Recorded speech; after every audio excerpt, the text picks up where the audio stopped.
Tuhan menciptakan laki-laki dan perempuan berbeda namun berkedudukan setara. Tidak ada salah satu yang lebih tinggi daripada yang lain di antara keduanya. Meski perempuan kebanyakan sebagai pemegang urusan domestik, bukan berarti perannya hanya sejentik. Bahkan sering sekarang banyak orang yang bilang dunia sudah terbalik. Di saat banyak perempuan sudah menjalankan tugas dan kewajibannya, seringkali mereka tidak dapat mendapatkan hak-haknya. Justru kenyataannya seringkali perempuan menjadi sasaran perlakuan yang bernuansa kekerasan. Pelaku seringkali berkilah dengan berbagai dalil dan alasan. Lalu sebenarnya apa kekerasan terhadap perempuan itu? Benarkah kekerasan terhadap perempuan itu benar ada di masyarakat kita? Kalau iya, bagaimana seharusnya agar kekerasan tersebut dapat dicegah? Bagaimana pendapat berbagai kalangan tentang hal ini? Mari kita simak tayangan berikut ini.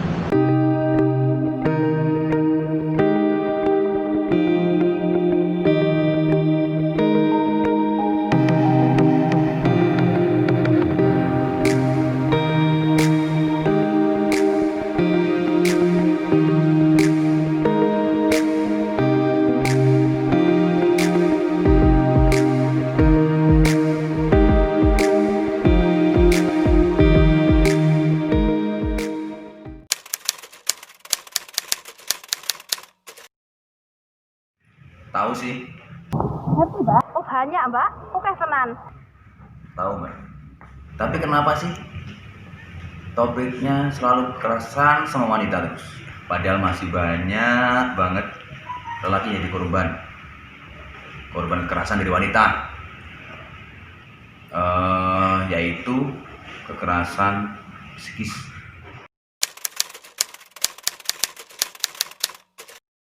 Kekerasan terhadap perempuan itu real, ada.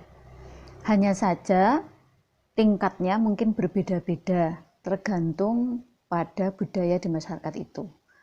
Contoh umpamanya masyarakat yang sudah merasa bahwa beban ganda pada perempuan itu budaya yang bisa diterima, dia tidak akan menganggap itu sebagai kekerasan. Bahwa perkembangan anak sebagai korban ataupun anak sebagai pelaku ataupun perempuan sebagai korbannya, bahwa perkembangannya dari tahun 2013 sampai dengan tahun 2020 ini tentu mengalami perkembangan yang signifikan.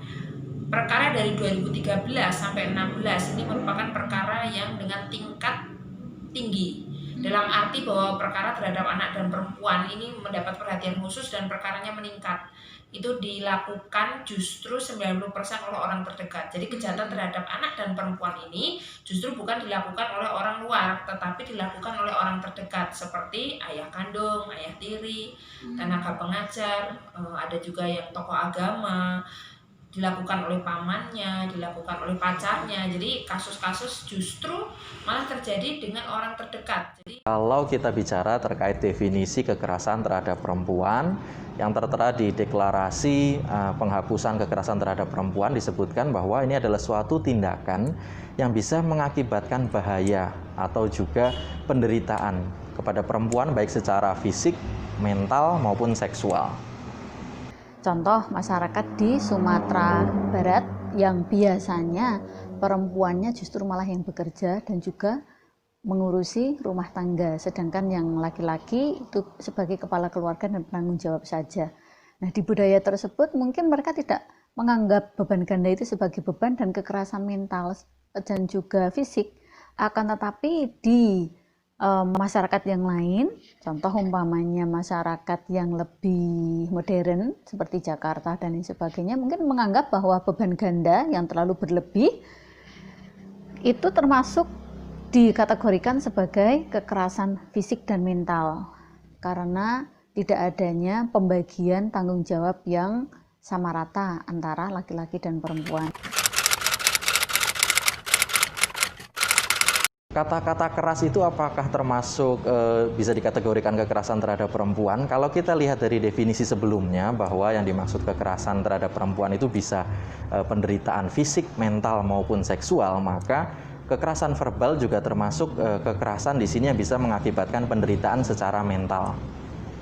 Persepsi atau pemahaman mana yang masuk ke dalam ranah kekerasan seksual atau pelecehan seksual atau kekerasan mental dan fisik dan lain sebagainya, itu sebaiknya dijadikan jelas terlebih dahulu, sehingga bukan hanya itu menjadi kalimat operasional di dalam undang-undang, akan tetapi juga menjadi nilai yang memang harus diterapkan dalam masyarakat, bahwa beban ganda pada perempuan itu nanti masuk ke kategori kekerasan fisik dan juga mental. Maka budaya Sumatera Barat umpamanya yang semacam itu nanti akan terdidik dengan adanya konsep kekerasan pada wanita ini untuk tidak lagi membebankan kepada perempuan peran di domestik maupun peran di publik tersebut.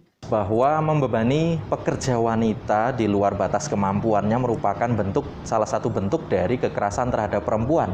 Karena di Undang-Undang Ketenagakerjaan pun sudah diatur hak-hak yang harusnya dimiliki oleh para pekerja wanita.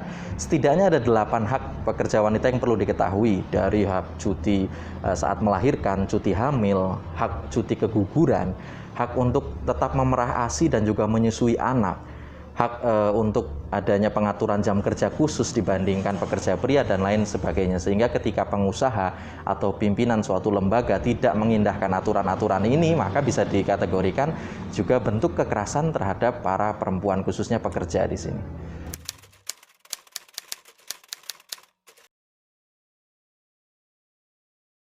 Kita melihat kekerasan pada perempuan itu berarti dua arah ya, arah ke perempuannya dan juga arah ke lawan jenisnya, yaitu laki-laki. Ke perempuannya sendiri, kalau saya harapannya adalah mereka memberdayakan diri terlebih dahulu.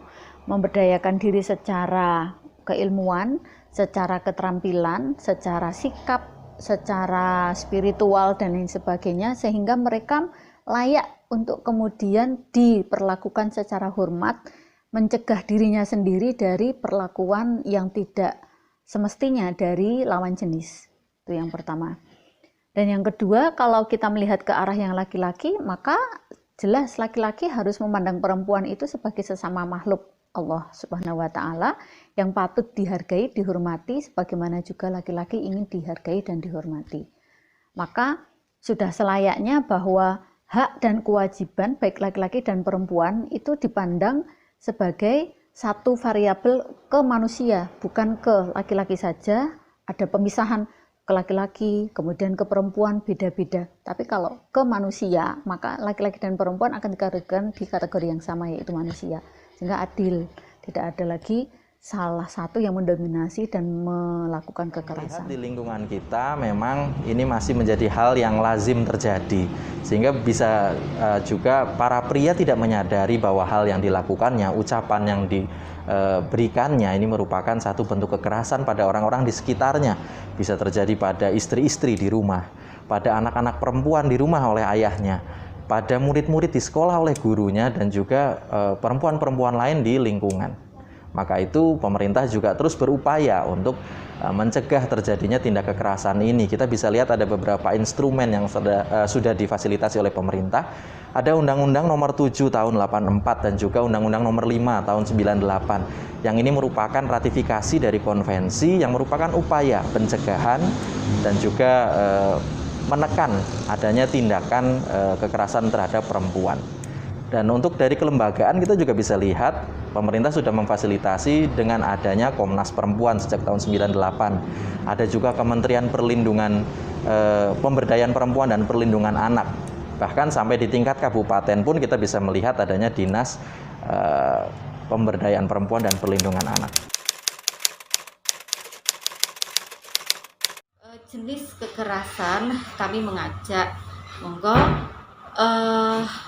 kepedulian kita di masyarakat itu untuk lebih ditingkatkan.